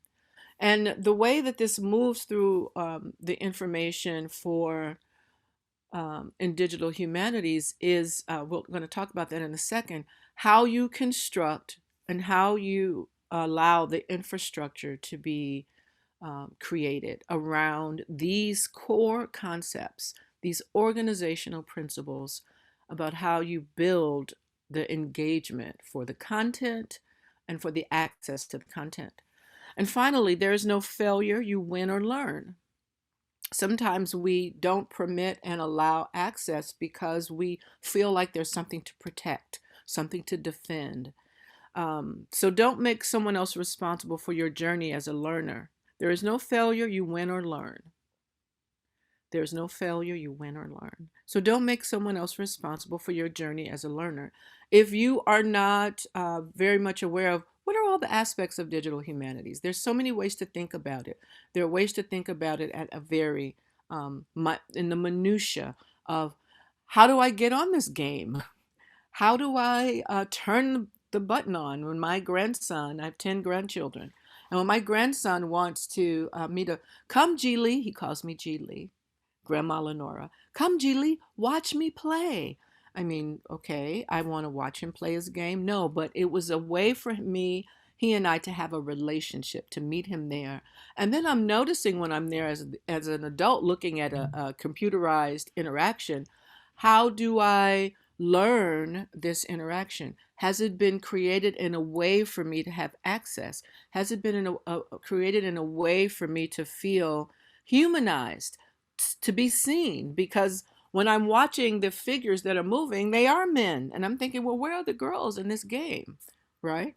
So as a learner, I didn't like scoff my grandson. I'm a learner in this situation. He was an expert. But he didn't turn to me and have an opinion about it. But we don't do that as adults, right? And so the map, my map, was not the territory for him or for that game. So I hope you are. I'm not moving too fast in some of this information, but I know we don't have a lot of time, and I know there are questions we want to have. At the heart of the matter is intercultural competence. At the heart of the matter is intercultural competence. And what is intercultural competence? It's our ability to interact with each other and not feel threatened and feel seen and heard. Intercultural competence is a number of skills, personal skills for personal ways that you interact with groups of people. And it's also for the way that you orient yourself, as personally orient yourself with sets of information. So our ability to have intercultural maturity, and you can't be interculturally competent without intercultural maturity, you have to develop dimensions of abilities cognitively, interpersonally, and intrapersonally. How I see something, and an intra for me, how I see something. And when I look at the territory, my map allows me a certain ability to feel comfortable. Interpersonally, how I interact with other people. And so my ability, my opportunity to show my competence comes from my map when I look at the territory of the content, the information, the group of people, the region, the country. And we as educators in our developing our pedagogy, it's important to be thinking about these things because we are shaping the future of what happens in commerce and in business. So in intercultural competence, how do we show it on our level of our map? How we address each other in written forms and verbal communications. Now, I'm going to speak about something that may be a little sensitive for some people, but as a woman in education, I cannot tell you how many times I have been addressed by men and male students as just Miss Hammonds instead of Dr. Hammonds, or by my first name as Lenora, but they may call my male colleague as Mr. Wiggins or Dr. Wiggins or Dr. Jones instead of by their first name. They wouldn't think of using the first name basis with the men, and that is I won't put a value on it or qualify it as surreptitious or mean, but it's just a culturation that doesn't allow for the respect of the same work. It's a lot of work to earn a doctorate degree. So to not call me Dr. Kocurek is disrespectful. And I think that is a way, maybe inadvertently, it's not meant to be a slight, but if you have not been aware that you've been thinking about that, you are still responsible. And our modeling that behavior for others is important. How we perpetrate biases and cultural omissions. Not having women included. I was working with colleagues the other day, and we were building a list of repertoire, of jazz repertoire, to let pre-service music teachers learn how to use jazz repertoire in their classrooms. And it was for very different instruments, for trumpet, for saxophone, for piano, for bass. And all of the composers and all of the arrangers were men. So I raised my hand, as I am wont to ruffle the feathers and disrupt a little bit. Where are the women? In your pedagogy, in your curricula, are all of the writers of the books and the textbooks you use men, or have you included women? Because if not, you perpetrate the history and the marginalization, and we're not represented. And that means our daughters and our granddaughters don't see themselves and can't fully rise to their potential. This is so important. Do you want to perpetrate that? Even if it's not your own map, even if it's not how you were raised or your own beliefs. So this is important. And I'm not meaning to offend anyone, but not apologizing for pointing out that omission. It is our responsibility going forward. If not, it just stays the same. How we normalize these in curricula and infrastructure. How we talk about, I was creating a global learning environment for the students in South Africa to be able to communicate and interact with the students in Europe and the students in the United States. I had to have considerations of who has access to broadband and the internet. Did they have computers and did they have the ability for the opportunity to be on the internet websites that we were asking them to go to do their assignments? And if not, how could we change the way we do our work so that everyone could feel included and seen and have an opportunity to interact? So if we don't do these things, we normalize the biases. So the categories where collegiality and intercultural competence matters: work in our workplace, in our education, in the education that we give and we deliver, and the education that we have for ourselves, in private business, in our home life. How are we able to teach our young people that you matter? In the United States, Black women were not able to vote until 1965. Even though women's suffrage is wildly touted as being in 1920, for another 45 years, Black women in the United States could not vote.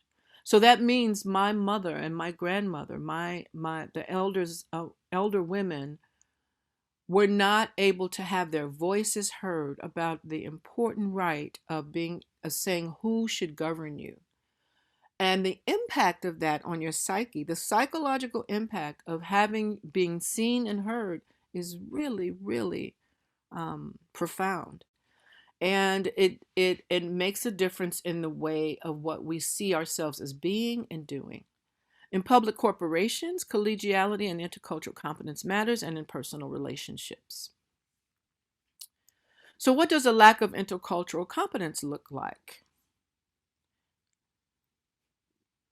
This is a quote from the author I told you, and a business thought leader from the United States named Seth Godin. Selfishness is a choice. To a drowning man, everyone else is a stepping stone to safety. So that may seem really harsh, but if we take the map of that, this is a territory of thought here. If we take the map of that, am I being respectful, unselfish to my students? Have I created the kind of curricula where the assignments take into account who they are and who they see as an example of the learning? If I've given them only male authors, if I've only given them US-based authors, if I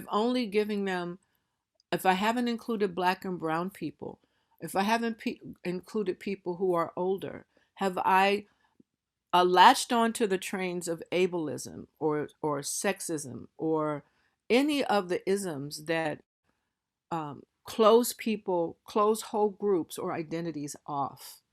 Then I've used them as a stepping stone to my own feeling of importance or a hierarchy or something of that matter. And this may seem, I don't even think about that. I just want to know my content. Do I have content that's relevant? Is it historically correct? Is Duke Ellington in my content?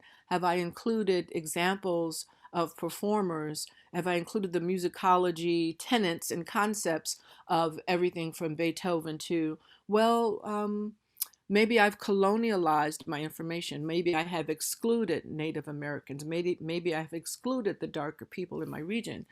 And all of this, we are, my precious colleagues, we are all responsible for changing whatever we see. And so digital humanities, we're at an amazing place right now. Amazing. Because we have the opportunity to change a lot of this infrastructure that we all know, and we've talked about here today, this morning. We've talked about what we don't want to see, and but I'm not one of those people who can be polite about it, because I really would love to see this change for all of us and for all of our the next generations. I want the work that we do to impact the next 7 generations in a positive way, where we don't see whole groups of people fighting over who can get the vaccine or not, or name people who are responsible for a global pandemic. This comes from a lack of intercultural competence. So we sometimes think, and this is a question I want you could throw this in the chat and interact with me a little bit here. People will accept your bad behavior if you are an exceptional ice skater, if you are an exceptional soccer player, if you are an exceptional seamstress, if you are an exceptional professor, if you are an exceptional dad, if you are an exceptional friend. People will accept you if you are selfish or not collegial. True or false? And I hope I have some answers in the chat for that one as well. Okay, another 10 minutes left. 5 minutes now. Okay, thank you very much. All right, I'm going to wrap up. I think I have my last couple of panels here. Organizations are responsible for the role they play in social and political change, and must accept responsibility for the social ethics of their institutional practices. This has important implications for curricula and the pedagogical lenses from which faculty teach.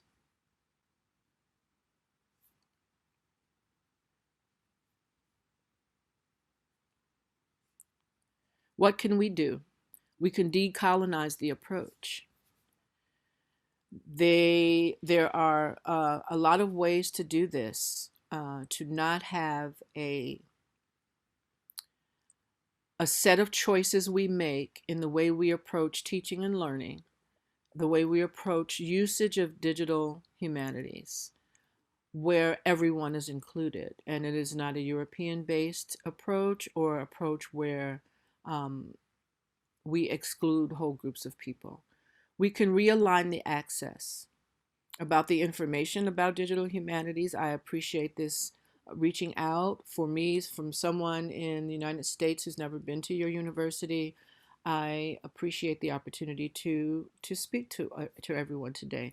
So that's a realignment of access that you allow for to hear from professors from different parts of the world.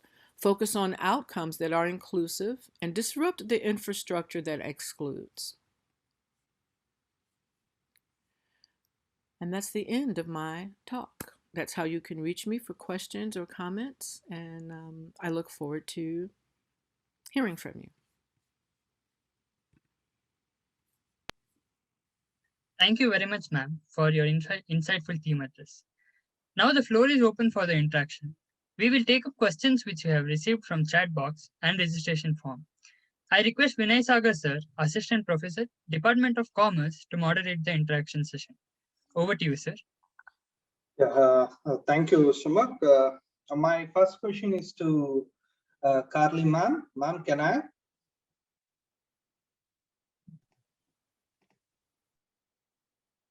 Yeah. Ma'am, when you saw the cultural history of video games in the United States, how did gender differ games?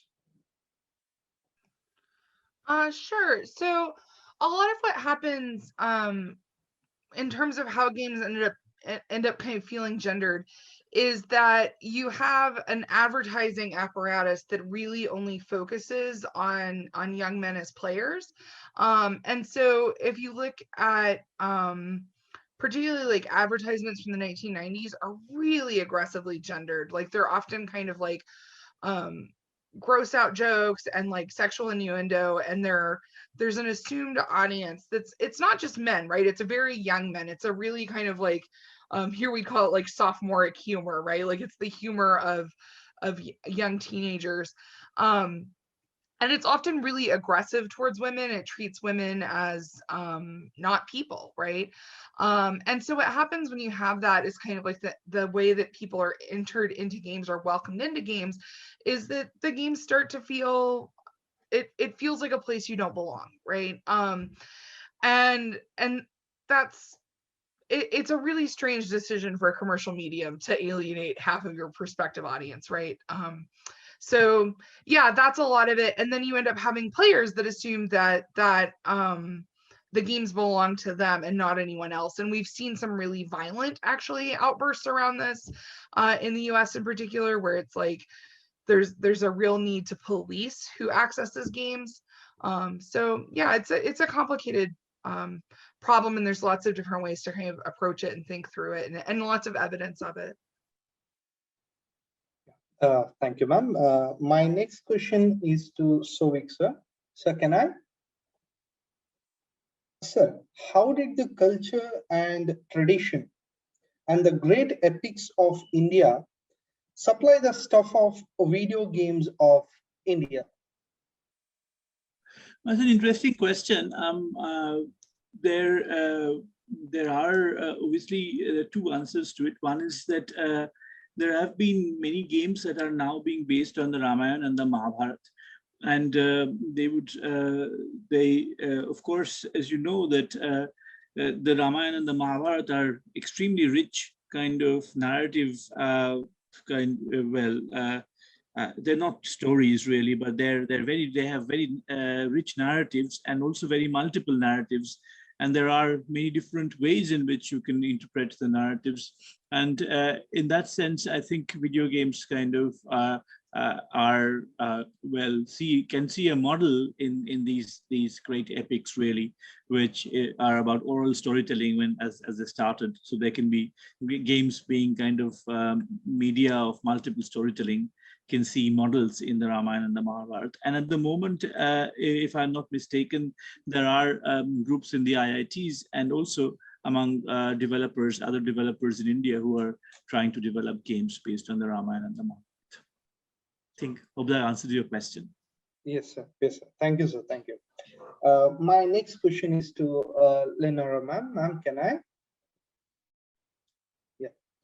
Ma'am, what challenges have you faced with the interactions of jazz pedagogy and digital humanities?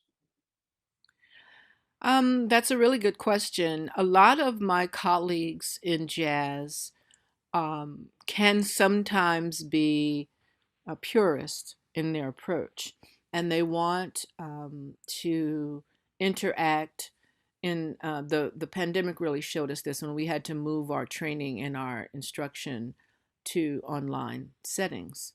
They just an all-out refusal to hold classes on Zoom. But there are some practical reasons for that, because in music we have latency that we had to deal with. So we couldn't do synchronous activities for teaching voice or teaching an instrument, but we did have to figure out a way to work around it. And as the pandemic moved forward, some of these software companies started to create ways to address the latency. But in teaching jazz, it's very much music that is not on the paper.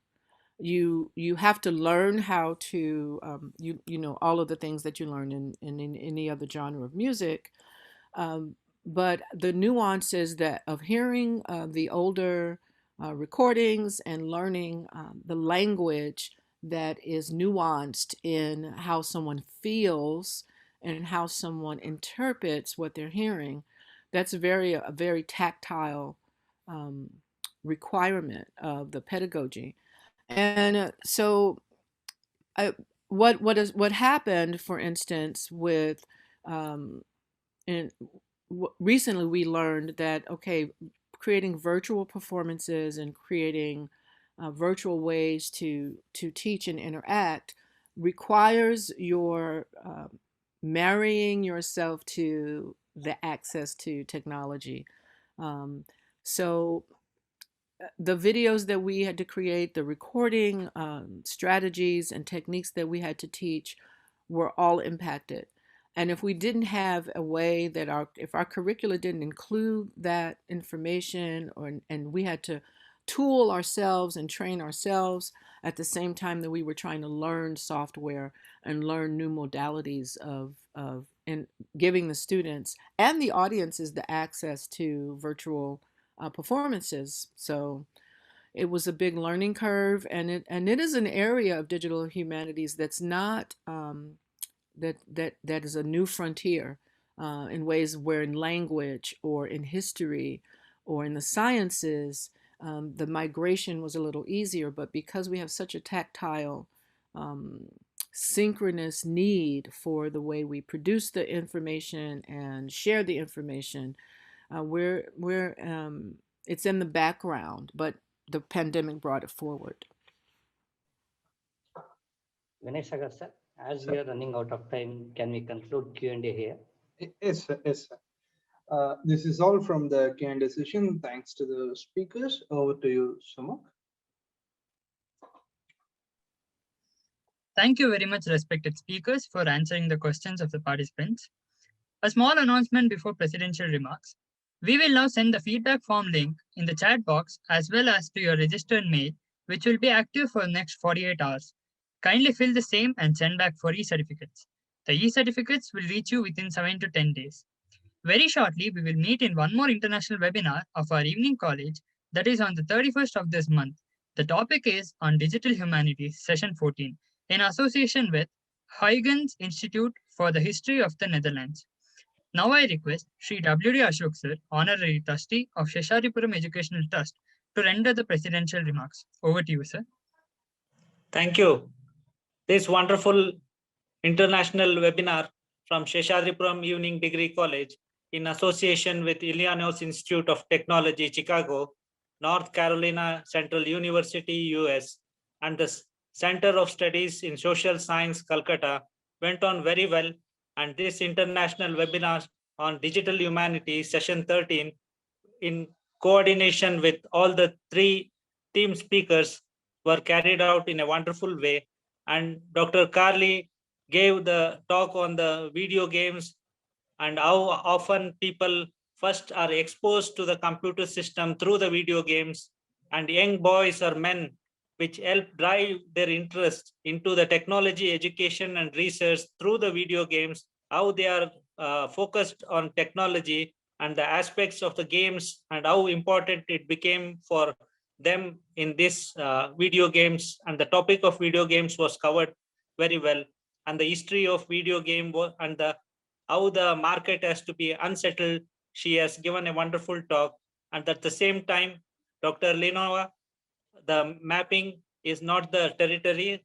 She has told about how the focus has to be given on individuality, and every interaction builds or destroys a relationship. She has done wonderfully in her talk.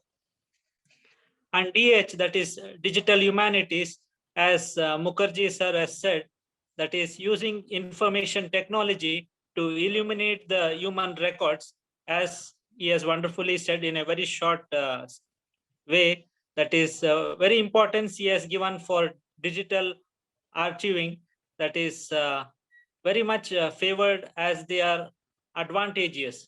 That is digital archives are how important for the scenario in digital humanities. The physical paper might be damaged. Digitalizing is very good for the longevity of the damages which are further caused to the archives. Or how important is it for digitally archiving?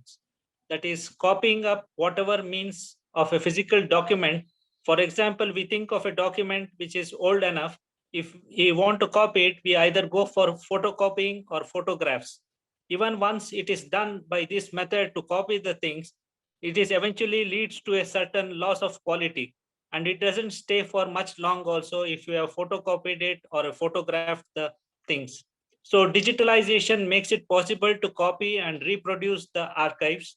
So the archives created by digital humanities are themselves archives, in that they represent the records of those people who have worked on it. Example, early documents of East India Company dating back to 1608, or as Mukherjee sir has said, during the partition, how the records has been taken up Either it has to be brought from other libraries like the British Library to get the actual facts, because whatever the facts have been represented in India may be different, and how actual representation by the foreign authors or in the foreign libraries are different. He has also said about this, and how DH, that is Digital Humanities, a collection of historical documents or records providing information about a place, institute, or a group of people. So the challenges of the generation for the digital humanities were the core technology challenges, how it can be taken up and how it can be forwarded. So all this has been explained in this international webinar by the people who have given up. The basic information was that it has to be brought out in such a way that it benefits the whole of the humanity. So better to say that the benefits of digital humanities is how it can be and how it is being done. Integration of qualitative and quantitative approaches. You can represent and interlink digital text, images, and time-based media with maps, timelines, datas, and visualizations. That is metadatas or can be incorporated, as Mukherjee sir has said. So all this benefits the digital humanities. Content management and data analysis also can be done by this, which benefits the DH. Enhanced teaching can be important at the stage. Improved collaboration, that is how, provides a common platform for project development and groups of sourcing of materials, and facilitate local, regional, and global partnerships. So digital humanity gives this benefit. At the same time, can also help inform and engage those outside the universities for this digital project. So all this has been given in the sessions which have happened in the Seshadripuram evening degree colleges, with all these 13 sessions which have gone up very well, and looking forward for the next session. I thank one and all for today's participation, and thanking the coordinators, Rajat sir, Darapa Kannur, and Principal Satish sir, and all the students of Seshadripuram. Thank you one and all. Thank you, sir, for rendering the presidential remarks. I now request Sriranjini of third year BCom to propose the vote of thanks. Over to you, Sriranjini. I'm Sri Ranjini, a final year BCom student of Seshadripuram Evening Degree College. It is my proud privilege to propose vote of thanks on behalf of Seshadripuram Evening Degree College on this occasion. At the outset, I thank Illinois Institute of Technology, Chicago, Illinois, US, and North Carolina Central University, Durham, US, and the Center for Studies in Social Sciences, Calcutta, India, for associating with us to conduct this international webinar. I would like to express our sincere gratitude to our first theme speaker, Dr. Kali A. Kocurek, Associate Professor of Digital Humanities and Media Studies, Director of Graduate Programs, Department of Humanities, Illinois Institute of Technology, Chicago, Illinois, US, for rendering a theme talk on why video games are a history problem. I'm humbled and grateful to you, ma'am. I would like to express our sincere gratitude to our second theme speaker, Dr. Souvik Mukherjee, Assistant Professor, Cultural Studies, Center for Studies and Social Sciences, Calcutta, India, for rendering a theme talk on digital humanities, or what you will, Introduction to Digital Humanities Pedagogies in the Indian Context. I'm humbled and grateful to you, sir. I would like to express our sincere gratitude to our third theme speaker, Dr. Lenora Z. Hammonds, Associate Professor, Jazz Studio, Director, Vocal Jazz Ensemble, North Carolina Central University, Durham, US, for rendering a theme talk on the map is not the necessary territory, pedagogical consideration in digital humanities. I'm humbled and grateful to you, ma'am. I express our sincere thanks to Sri W.D. Ashok sir, Honorary Trustee, Seshadripuram Educational Trust, for rendering the presidential address. Thank you, sir. My special thanks to our beloved young and energetic principal, Professor N.S. Satish sir, who is the robust of our Seshadripuram Evening Degree College. Thank you, sir. I would like to thank Darapa Kannur sir, Program Coordinator, and Rajat P.S. sir, Coordinator IQSC, who have helped us to materialize this webinar. I express our gratitude to all principals, conveners, and members of our sister institutions and other colleagues, academicians, research scholars, students, and delegates across the globe for participating in this webinar. I would like to convey our heartfelt gratitude to Seshadripuram Evening Degree College for giving us, the students, this special opportunity to host this international webinar. We will ever remain grateful to our teaching and administrative staff for their support. Thank you, one and all. Over to you, Mukha. Thank you, Sriranjini. Once again, I thank you one and all. Principal sir, can we conclude the webinar? Yeah. Ashok sir, we are concluding here. Yeah, Thank you please. for joining with us, sir. Clary ma'am, thank you. Lenora ma'am, thank you. Mukherjee sir, thank you for joining with us.